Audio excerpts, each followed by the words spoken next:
Hello, welcome to X-Men Month. I'm your host, Justin. Today we're reviewing Uncanny X-Men, The New Age on Ice, which is Volume 3 of Chris Claremont and Alan Davis' Uncanny X-Men run.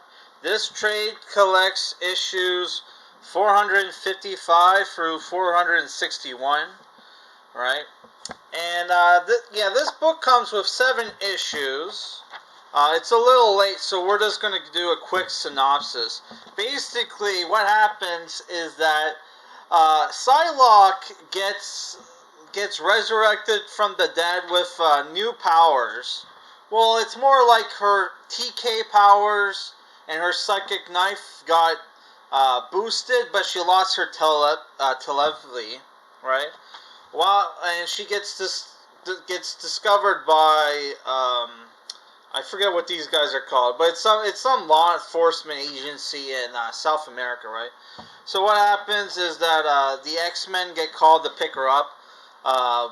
Wolverine, who is missing throughout the issue, gets a call from some old friends of his that, hey, there's trouble down in the Savage Land, and X-23 hitches a ride with them. While that's going on, Storm, Bishop, Marvel Girl, who is Rachel Gray, Nightcrawler, go to pick up Psylocke, who they're a little like hesitant to see her because they thought Psylocke was dead. While that's going on, for people that don't know, the Savage Land is in Antarctica, right? What ends up happening is that Wolverine gets kidnapped, and X-23 calls the X-Men for help, right?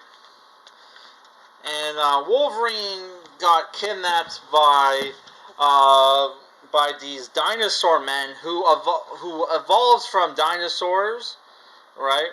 And they're from the Savage Land, and they're called the Haka, and they even have their own version of superheroes, right? Which look a lot like the X-Men, right? Which here you see them. There's Kaiden, Raney, and Megano, right? Which Kaiden is the leader who has psychic powers. Megano can fly. Raney is their powerhouse, right? What happens is Kaiden uses his telepathy to brainwash, to use mind control on Rachel, and she, because of her powerful powers, she slowly turns into a dinosaur, right? And she believes that she is one of the Haka, right? So what happens is the Uncanny X-Men joined forces with the people of the Savage Land, right? Which there are good dinosaurs, right? Like these people who all know Bishop and are best friends of him, and they're like X-Men fanboys. One of the girls even has a thing for Bishop, which I thought was funny. Yeah, so they team up with Kazar, and the Savage Land Mutates, which are led by Brainchild, who was a villain from the Savage Land. There's Kazar, right, and Zabu, right. Which I haven't read enough comics with Kazar, right? And when I first saw these guys, I thought they were the Inhumans, because you got this guy who kind of looks like Gorgon, and this guy who kind of looks like Karnak, but it's not. Also, there's a girl named Vertigo who has the exact same powers as Count Vertigo, right? Yeah, so they team up with them, and the dinosaurs are planning to.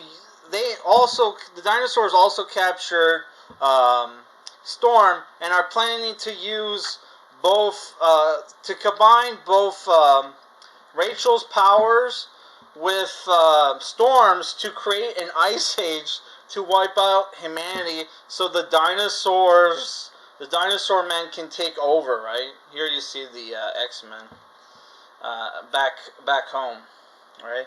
And it's up to our the X-Men in the Savage Land to rescue them with the help of the Khazar and the Savage Land mutates, right? So the last two stories, which has Tom Rainey's art, is about basically um, Psylocke getting used to being at the X Mansion again. And Marvel Girl can't take is a little pissed off that a lot of the X-Men that were dead, like Colossus, which that's Colossus right there, and Psylocke are back from the dead, but her mother Jean Grey is still dead, right? While in the last issue, right, Mojo and Spyro show up from the Mojoverse, and they turn the X-Men, including also one of the Nocturne, who is from the Exiles, and Juggernaut show up, and Mojo turns them all into babies, which is pretty cute. This is like a wacky, fun issue. Right here, you see the X-Men babies, and Mojo separated the mansion from the danger room from the rest of the mansion, so the other X-Men can't come to help. So it's up to the X-Men babies to defeat Mojo, right? Which Mojo sends in the Exiles from the Exiles run I read, John Winnick, which this is like an ultra version of them, where they're all lawyers, and he sends them after them, right? Yeah, so this is a pretty cool issue. They make references to Looney Tunes, and they straight up name drop Chuck Jones, right? Yeah, that was a fun issue.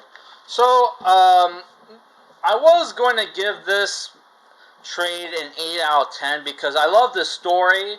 You have our X-Men it's a classic story where you have our isolated superhero team having to save the world, and they can't call for backup, right? Which is pretty cool. But my problem is the book starts off with Wolverine straight up disappears from the comic book, and apparently was apparently off screen was kidnapped by Hydra and the Hand, and turned into assassin. So like a bunch of shit happened with Wolverine. When in this story, Wolverine was kidnapped by the Dinosaur Man, and it's not. They never explain, okay, what happened with Wolverine and the Dinosaur Man. They just mention, oh yeah, he was kidnapped from the Hand and the Hydra. So it was like there was some canon shit going on, where Chris Claremont had this story written where like Wolverine was kidnapped, but because of other shit they were planning with Wolverine in the Marvel Universe, they kind of just dropped that some point. So kind of messed this book up. It was like I said in earlier books, it's kind of cool to see the lesser powerful X-Men having to deal with issues, and they can't rely on the normal powerhouses, which are Wolverine and Colossus and and Cyclops, right? Even Cyclops is not exactly a powerhouse, but he's like the leader, right? So I really enjoyed this story.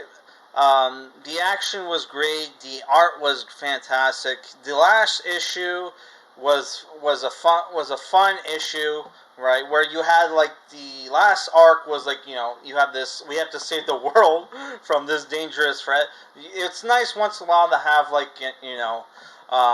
hey, let's just have a fun little solo adventure. So that was great. So I'm giving this a 7.5 out of 10.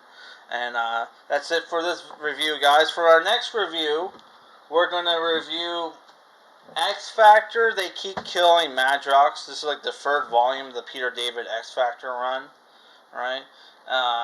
Yeah. And I'm thinking of skipping the Rick. I was supposed to review the Rick Remender X-Force books, but I'm thinking of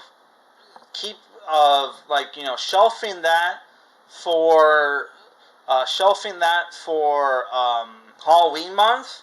So we're just gonna do X Factor, Exiles, Ultimate X-Men versus Fantastic Four, and then uh, my last X-Men graphic novel I wanted to review for the finale, which we're keeping a secret. But yeah, we're only going to do 4 or 5 more reviews for X-Men month. So that's it for this video.